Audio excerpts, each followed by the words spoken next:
everyone. Today we're going to talk about A Court of Thorns and Roses, and namely the second book, A Court of Mist and Fury, where we see Feyre finally stepping into her own and realizing the depth of the betrayal that she has felt so far in her life, because she now had the evidence of what it means to have people who actually care about you in your life. And that is something that we all can get to and deserve to get to, but we have to shift our perspective on what's going on. And there are 3 lessons from the books that we can take into our own lives to become a better version of ourselves and to embrace what life has to offer and to start enjoying it. Betrayal was categorized in a great deal of ways, from she had to be the sole breadwinner for her family, even though she was the youngest and technically should not have been put in that position. She was betrayed by the person she fell in love with, who was first her captor, and then also lied to her, and then continued to be her captor even after she saved everyone and deserved to be on the front lines, learning to train and to fight. And then she found the people who actually cared for her and wanted her to grow in her own right and in her own way. So how do we deal with betrayal? Well, the first thing to realize is that in order for us to accept that betrayal has happened, we have to realize that the first betrayal wasn't them, it was us. And that we had to betray our beliefs, our boundaries, our idea of who we are in order to accept this person, a situation, job into our lives. And that is something that I had to come to terms with when I felt the deepest level of betrayal that I've ever felt in my life earlier this year, when I was let go from not 1 but 2 jobs this year without any actual reasons from either. And I had to face that everybody that I knew also betrayed me, and I never spoke to a majority of the people who I had spent years with and talked to and listened to and grew with. So I had to realize that in order for me to have gotten to this place of deep betrayal, I was betraying myself constantly. I was working more hours than I should have. I was doing more for the company than was ever being reciprocated. I was showing up way more for people and going past what I was okay with far too often. And so when the final betrayal hit, where I lost my position at the company, it actually made me understand that, well, this was always going to happen, because the worst thing had already happened. I had betrayed myself in almost every category when it came to my life, that this final betrayal was just one of many. And once I accepted that I had gotten myself into a position where I was allowing people to push me past my boundaries, forcing me to work more hours or asking things of me that they shouldn't, and being complicit in certain ways, I was sacrificing myself for the greater of some company that couldn't care less if I lived or died. And that went for all the people that I knew too. So when Feyre finally figured out how Tamlin was treating her, and she was so upset, and she realized that she was trapped and that she didn't want to be with him anymore, it made me also realize, like, this had been happening for so long, and you don't even necessarily see the warning signs until you're really in it, and then you're finally forced to face the reality. When there's a wedding and you're walking down the aisle, when the review's coming up and you're expecting one thing, you get another. You're expecting a proposal and you're getting a bag next to the door so you can leave. When we are forced to face that the betrayal is here and it's coming, and we now just have to deal with the consequences. We can't go back, get that job. Feyre can't go back to Tamlin and how things used to be. The thing has been done. The decision has been made. The lessons need to now be learned. So if you can go back and realize what you had to sacrifice of yourself in order to even have this thing in your life, whether that's a relationship or a job or even a location that you're living, you had to sacrifice a part of yourself that right now you probably wouldn't, and you didn't even maybe realize back then, but there was something that you gave up about yourself and you kept giving it up, and now it was all taken from you, and it hurts even more because you did give up so much of your time and your effort and your care and your emotions to something that never truly cared about it. And that is what the betrayal really is. We gave and we gave and we gave, and then that was never enough. It was all taken away, and now you're forced to deal with the fallout. And it wasn't easy, and I chose not to speak to those people after they reached out, many weeks, days, mostly weeks after it had all happened, and I chose to move on. And that is a choice that you get to make. You get to decide if this person, if this situation is going to have any place in your life ever again. And of course, there's some situations that are more delicate. It's somebody in your family. It's somebody that you can't just cut out. But you get to redefine those boundaries and set them where it's okay for you. And in order to become accepting of what happened, and acceptance doesn't mean that you approve of it or that you agree with it. It means that you realize that there's nothing that you can do right now to go back in the past and change it. It means that you can take what you learn now and change it going forward. And that is really the reality that I was forced to face with. I couldn't go back in time and get all of my time back and my emotion, my empathy, and the money that I spent. All I could do was take what I've learned, and I learned a lot in that job, and I learned a lot from a great deal of those people who I've never spoken to since. And that is what I carry with me, is I learned, and it set me up for the next job. My current role, not what I got after that, which was insanely bizarre in its own right, but that was my reality that I had to face and that I had to deal with, and that is just the reality of it. And no one could tell me that my emotions weren't valid or that I had to speed up and feel through it faster. It was just something that I had to work through. And if you have even more time invested, even more energy, it's gonna take time. But if you can take a step back and look, where did I betray myself in order to allow this to happen?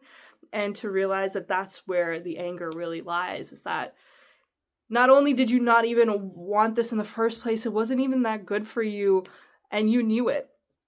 But if you can get to a point where you realize that you did know it, that what you went through, you can actually connect back to and say, I don't want that again, then you've already overcome so much.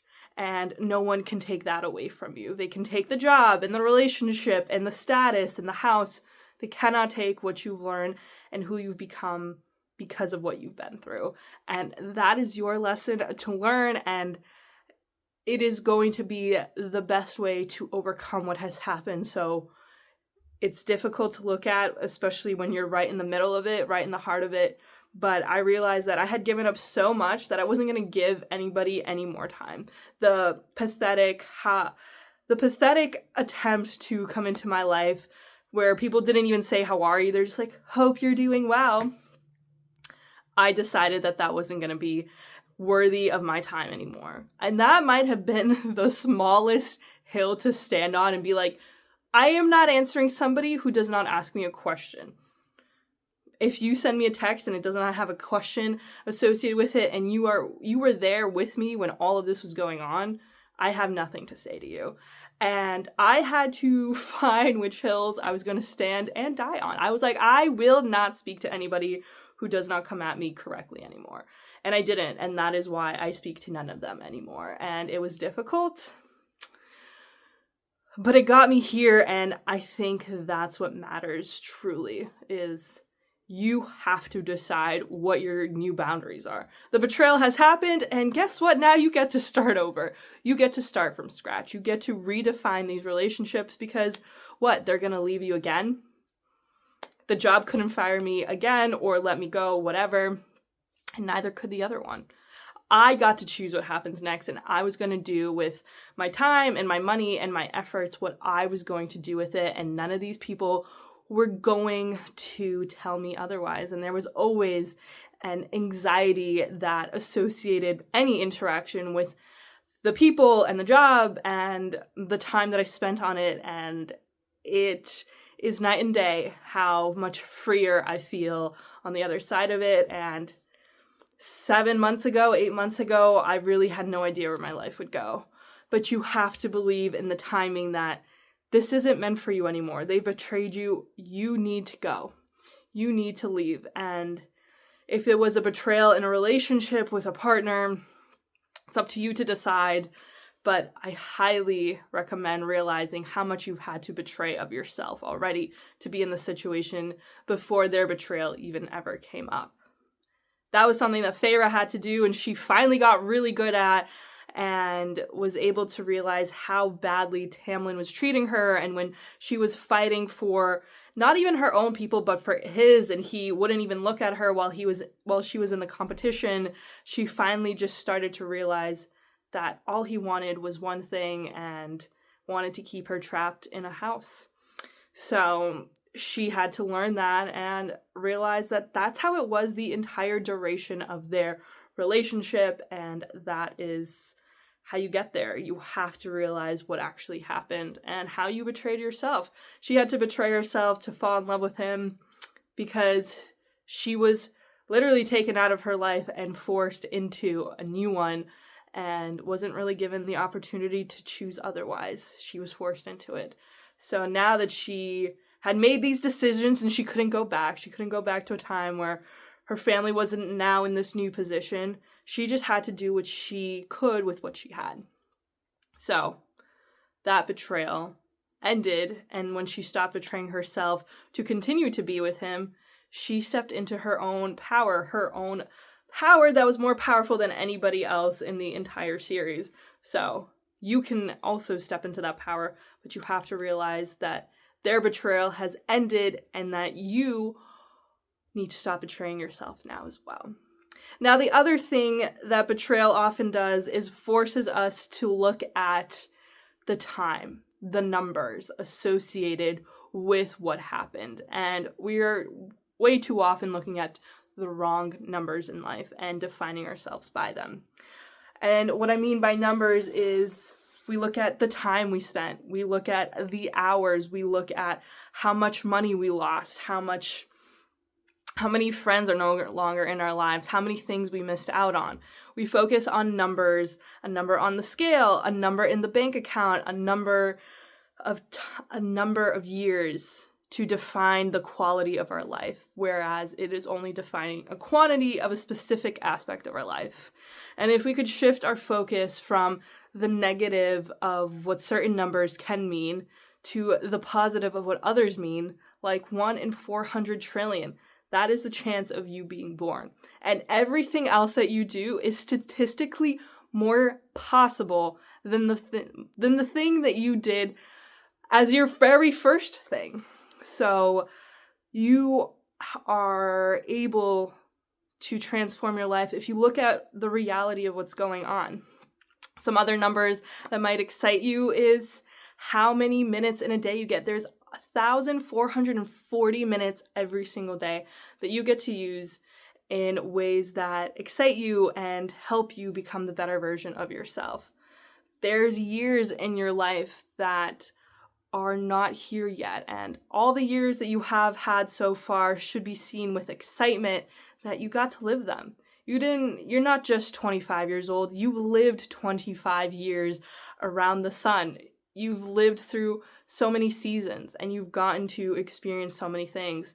And the hardest emotions allow for us to soar at equal lengths on the other side to emotions of joy and excitement. And you have to be the person who imports that excitement into your life. And it's not something that anybody else can do. So whether you're looking at the number on the scale and judging yourself for it, or looking at the price of the event and saying, I shouldn't go, you are forcing yourself into a certain mindset in either direction. And it's easier to go one way when that is the one way that we've been told we have to go our entire lives. But it is our decision to switch into it. Look at how lucky we are to be alive. The amount of money you make puts you in a percentile above a majority of the people on the planet. There's no other planet that we know of that can create human life in the way that we understand it. There's so many things every single day that if you just take a step back a half second and you realize, wow, like, this is cool. Like, I get to choose what happens next. And when you're in the depths of betrayal, I know that anything like that just seems far-fetched. It seems insane to consider, but you're thinking about something all day, all the time. Why not think about something that's actually helping you? So when you look at all the numbers of your life, are you looking at them through the lens of, oh, I haven't lived enough, I'm not enough, I will never be enough? Or are you looking at it through the lens of, wow, like, I got to do this thing today, and tomorrow I could do something else, or I could do this thing even better because I've already done it once. Look at how many times you are spending doing the things that you like. How do you make that number bigger? If you like reading, how do you increase the amount of times you read in a day, in a week, in a month? If you like going for walks or playing tennis, how can you increase that number? The numbers you're looking at matter, but you're probably looking at the ones that are defining you as not good enough, not enough, and that line up with that sense of betrayal. Like, of course this person betrayed me. I'm not skinny enough. I'm not interesting enough. I only have one hobby. Whereas if you change it, if you look at it from this other perspective, you could say, well, I like reading and I like drawing and I love movies and dressing up and going to events. I have 20 pretty dresses that I can wear because I love going to the theater and dressing up for it. Enjoy your life. Create some kind of excitement. How many meals do you create that you're excited about? How many cookies are you eating? And because you enjoy it. Look at the numbers that you're using to define yourself and try to see which numbers would actually make you happier. 1 in 400 trillion. You've already done the most statistically significant thing in your entire life. Everything else is significantly more possible than being born, and you've already done that. And not only did you do that, that was the very first thing you did when you had lived no time and experienced nothing and worked on creating no skills. That was the very first thing you did, and that was the hardest thing that you could ever achieve. So how can anything after that be difficult? You've already done the hardest thing in your life. Whether you want to become a movie star, an engineer, an author, it's all far more possible than the things that you've already done. So see it from that perspective. Look at life through the numbers that are actually guiding you into a better perspective. And perspectives are limited, so if we can change them, maybe they can give us a little more insight. And that is really the whole goal of dealing with betrayal, is shifting my perspective, accepting what happened, and moving on. There is nothing that I could do to get that job back, and there is no part of me that wants to interact with that job or those people ever again. And those were the choices that I made. I had to decide every single day that I was not going to speak to them anymore. And they would reach out and I would ignore it. And every time I did, the trust within me got a little bit stronger. It got a little bit stronger. And I had to be the person to trust myself. And that trust cannot be broken by somebody else. It can only be broken by you. So if it can only be broken by you, it can only be created by you. So make decisions every day. Maybe it's 1 or 2 where you are keeping a promise to yourself. Maybe you're going to go cook a meal that day or go for a walk, but come up with something and keep that promise. And every day that you do it, you're going to build that trust within yourself. And when somebody comes along and is rude to you or mean or tries to disrespect you, you're going to be like, whoa, whoa, whoa, whoa. I trust myself. I know that I can overcome whatever is thrown at me, and I do not accept this behavior. I'm just going to leave.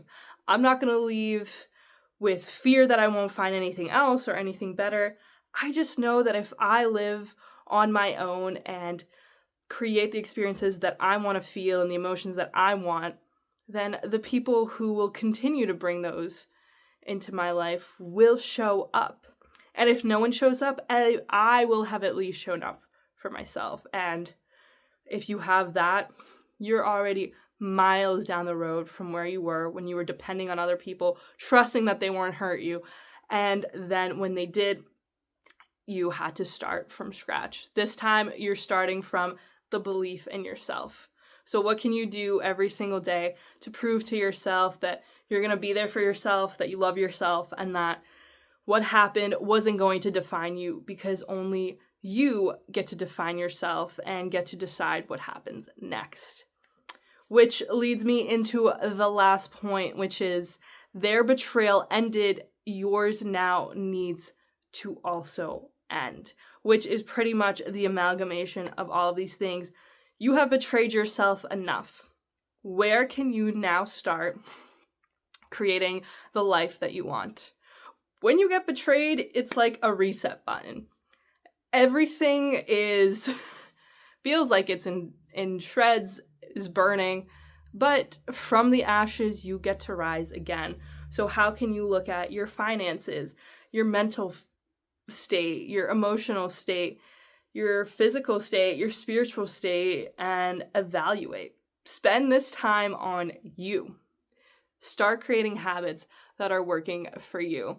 I realized that I had not cooked for myself in a long time. I hadn't gone for walks. I wasn't laughing. I really did feel like Feyre when she was just depressed all the time. And she was just sulking and doing what was expected of her and wasn't happy. When she said she didn't smile for 3 months, I did smile, but it wasn't radiating with like actual life. It was like I had to smile so people didn't hate me. And I guess they did. Doesn't matter. So that's the thing. I had to start from scratch in all of these categories. I signed up for courses. I watched the self-help videos. I started writing again. And I started to eat better. I made food at home. I made cornbread and brownies, and I was like, I don't know, I need a win today. I need to have some kind of success under my belt so that I feel better about myself, because I don't know what's next. I don't know how I'm going to deal with this, or I'm supposed to deal with this. I had to figure out unemployment. I had to figure out what it means to start from the bottom again. In certain ways, I had money saved up, so I was okay in that regard. But to deal with all of those emotions and then to have the health insurance ripped away, how I was supposed to deal with that mentally and emotionally, was this a very difficult state to be in. And I had to claw my way out of that betrayal by no longer betraying myself. I had to get up and do something productive that day. I had to go and do laundry and change and get the dishes done. I needed to make things happen. And in the midst of all that, I rented out my condo and I moved to another state and I got another job and then had to get another one and got to visit a few different places. I traveled. I did what I could at the time to get myself to a better state, so that now on the other side, I get to say, you know what? This is great. There's so many better people in my life, but I'm also going to approach it in a very different way than I did before. And I did not reveal that much about myself to the people I used to know, and it took a long time for me to open up. But what I also realized was the value of my story and what I've been through, and that not everybody deserves access to it, and that is the betrayal that I no longer wanted in my life.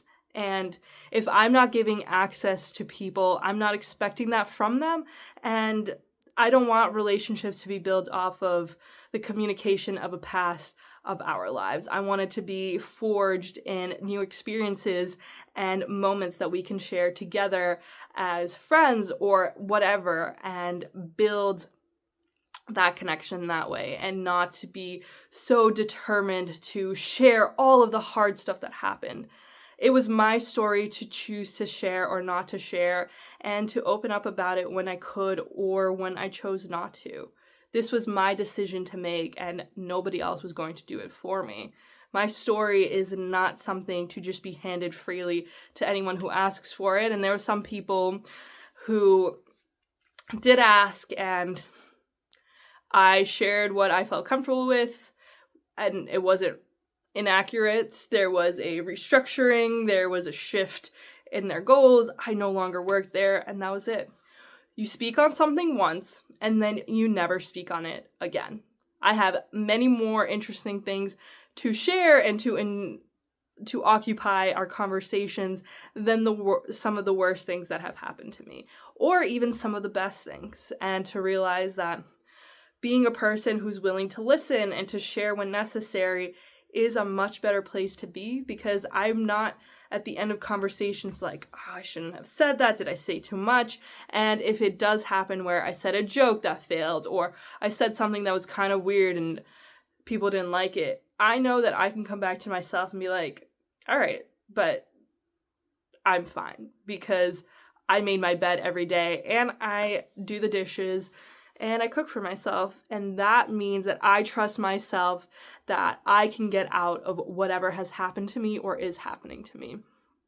These people no longer get to have the power over me. Their decisions no longer get to control my life, because I started making decisions for my life. I was the person who put on the shoes, walked downstairs, and went for a walk around the block. I was the person who got in my car, drove to the store, spent an hour buying healthy food, and then spent the time at home cooking it. I watched the movies that excited me, and I read the books that nourished me in a variety of ways. We have to start cleansing our souls, our bodies, our health, our mindset, our spiritual state, and the way to do that is to start doing things that actually feed you. And when we are focusing on things that seem irrelevant, it is because we aren't being satisfied in other parts of our lives. We have to find the satisfaction within our own actions and within ourselves. I had to realize that reading books helped me process what was going on. Drinking more water helped literally filter out all of that energy. I started following various people who have also gone through struggles and who shared their lessons and what it means that you're going through. I don't know what's coming next, and I don't know what the schedule of life will eventually become, but all I do know is that it is my responsibility to walk through it and to continue onwards, because it's my life and I have to be the person in control of it. So those people who betrayed me don't get to have a power over me, because it's my power that I'm either choosing to hand away or taking back. I have power over my life, and absolute power corrupts absolutely when it is other people taking control over your life. So don't hand any more power to those people who freely, willingly, easily took from you, and who would do it again in a heartbeat. So if you're facing betrayal from a friend, from a partner, a job, don't go back. What's there is no longer for you. Move forward. Let go of this past and this version. Realize how you had to betray yourself to even accept this person, this job, this opportunity into your life, and that the focus should be on the numbers that bring you joy, that show you how much you're enjoying the quality of your life, and not simply a quantity that reflects a bad version. You get to decide what happens next. You get to rise from the ashes like a beautiful phoenix, and this may not be the only time you get betrayed. I know, that sucks. This is not the only time I might have to deal with this. But the next time it comes up, you're going to have the habits and the mindset and the perspective to get through it, because your trust isn't that they're not going to hurt you. Your trust is in you, knowing that you're going to be okay no matter what anyone else does. If you enjoyed today's video, we also talked about Feyre and A Court of Thorns and Roses and how you can really let go of things. And we've also talked about Beetlejuice, First Man, various movies and books, and many more to come. I'm really excited to be here with all of you and to get to grow with you and to share with you. And I appreciate all of you who have left nice comments. This world is yours. It always has been. I hope you enjoy the rest of your week, and the conversation will continue.